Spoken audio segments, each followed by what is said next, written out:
Oh, people, I'm not here to tell you you have rights. You don't need to be told you have rights. That idea was instilled within you by the great creator of the universe upon his conception of you and your deliverance upon this earth to live out your mortal existence.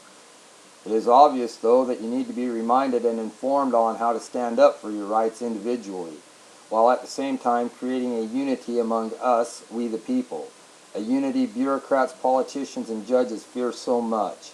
It is that reminding and informing I will do. Before anything can be reasoned upon to a conclusion, certain facts, principles, or data to reason from must be established, admitted, or denied. Ideas rest upon their merits. If they are good, they most certainly will. The Constitution is to be looked at as a constitution of government, ordained and established by we the people of these United States. What the corporation of the United States, the government, has done to the Constitution is beyond atrocious. It's treason, but that's another issue. The state is founded on the relation of rights. Protection is its aim and object, and that protection is but another word for justice, or the obtaining and granting every man his due. Man did not enter into society to be worse than he was before, nor to have less rights than he had before, but to have those rights better secured and protected. It is the duty of the court to afford that protection. Justice is of perpetual obligation and is essential to the well-being of every society, as the end intent of law is the happiness and perfection of the general society of mankind. It enjoins upon every person the punctual observance of benevolence and goodwill, as well as justice towards his neighbors. Now, people, we must realize every county and city is an incorporated sub-state. Still, they are created by we the people for our protection. They belong to us, incorporated by charter with the purpose and intention of protecting us and our rights, not lining the pockets of the bureaucrats and judges with gold. But that is exactly what they have successfully accomplished by the hijacking of our lower municipal courts through the manipulation of the true power of the jury. Let me explain how this was accomplished. Let's go back to the late 1700s, after declaring independence, the Revolutionary War, and the birth of our once great nation.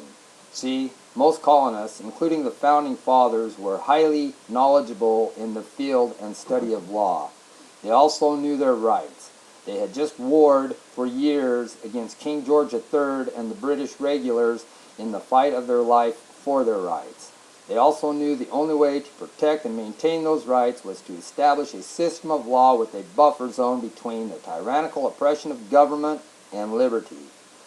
The jury in a court trial is set up by design to be that buffer zone.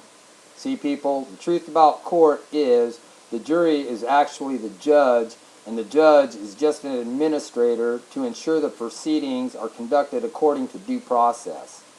Anyway, back then, after the closing arguments and prior to jury deliberation, the judges instructed the jurists that it was their duty to conclude to their decision using their own moral conscience and conviction based on the character of the accused, the nature and circumstances surrounding the allegation, the letter of the law as to how the law was written, and the validity of the law. Was the law valid, or did it trespass upon the rights of man? Now, this system of law worked well, clear until the mid-1800s, when we, as a country, were nearing the end of slavery. See, just prior to the War of Northern Aggression, many slaves were escaping for their freedom. When they were caught and prosecution was attempted under the Fugitive Slave Act, due to the moral conscience and conviction of the jurors, who, many of whom were against slavery, and the circumstance, the slaves were only running for their freedom, and the validity of the law. Everybody knows there is no legal maxim that affords one human being the ownership over another human being. So for the most part, the attempted prosecution of the escaped slaves failed, and they were set free. This is the point in time where the corporate takeover of America began. The plantation owners, who were corporate America at the time, were incurring massive revenue losses because their slaves weren't being returned, so therefore they weren't picking their cotton or their crops. So they turned to and paid their senators for a resolve. The senators, in turn, turned to the judges, where, in meetings of secrecy, they appealed for a solution. The solution concurred upon by the judges was to change the deliberation instructions to the jury, instructing them they were to render their decision based solely on the letter of the law as it is written. That meeting was such a success they still have them today, and it is easy to see how well their solution worked by the current state of the American legal system and the millions of American people who are imprisoned, along with those of us who are indebted to the corporate state by fines incurred for victimless crimes. Now realize the vast majority of legal disputes initiated by the police on behalf of their employer, who is the state, where the plaintiff is the state, the judge, the prosecutor, and the antagonist and only witness, who is the police, all represent the same party, the state, and since not one of the three elements of a crime can be produced, there is no corpus delicti, the body upon which a crime has been committed, a victim. There is no mens rea, a guilty mind, a guilty or wrongful purpose, criminal intent, and there's no actus reus, a person who has actually committed a crime and been judicially charged. Therefore, it doesn't even qualify according to the laws of court to be heard in a court of law. The state's operation of courts are therefore indistinguishable from that of a criminal cartel, and it's time we the people take control of our courts back and put them to use as they were intended by design of the Founding Fathers as our protection against oppression from an overzealous government. You need to know this because if you didn't know, whenever you are in court as a plaintiff, you are petitioning the courts for redress for damages caused by another party. You are suing them. Or as a defendant, you are being sued by another party for damages they claim you have caused. And yes, this includes all traffic tickets and every other various legislated statute violation your not-so-friendly corporate policy enforcement officers hand out so blatantly at will. They are categorized as damages to society. Yet, we are society. People, we are all in the jury pool. Eventually, you too will be pooled to be on a jury. When you are, remember, America is founded on the common law.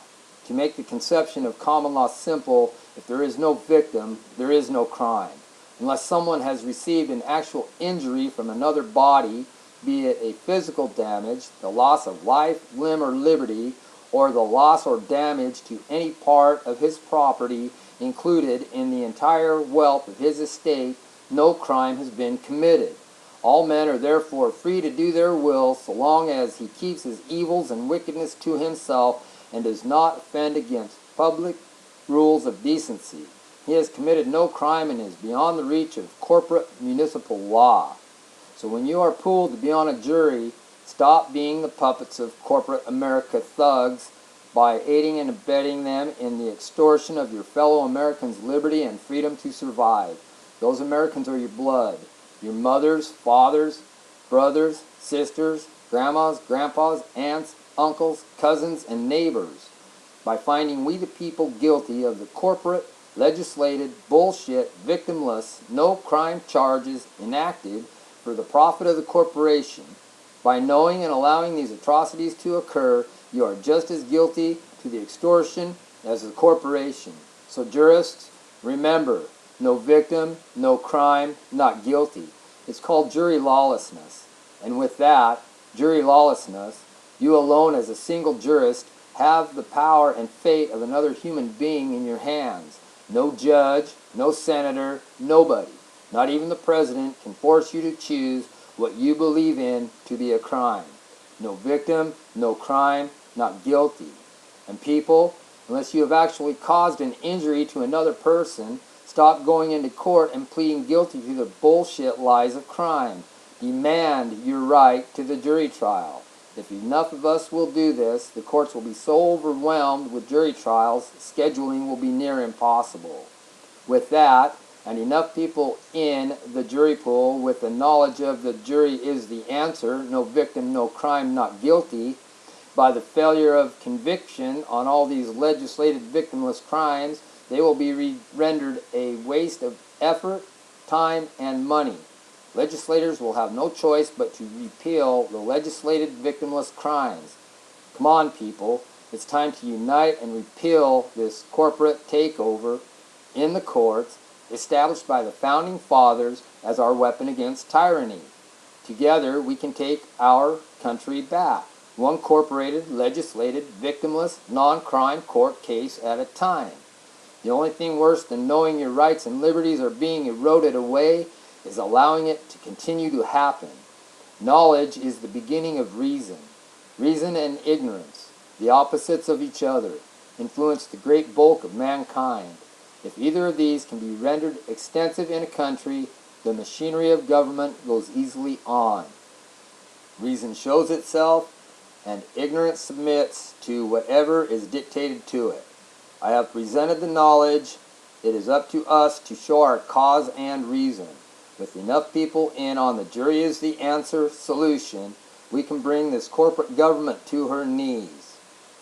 People, let's make this work. Thumbs up if you like the idea and think it'll work. And please, share this idea with everyone you know. Thank you for watching. Have a wonderful day.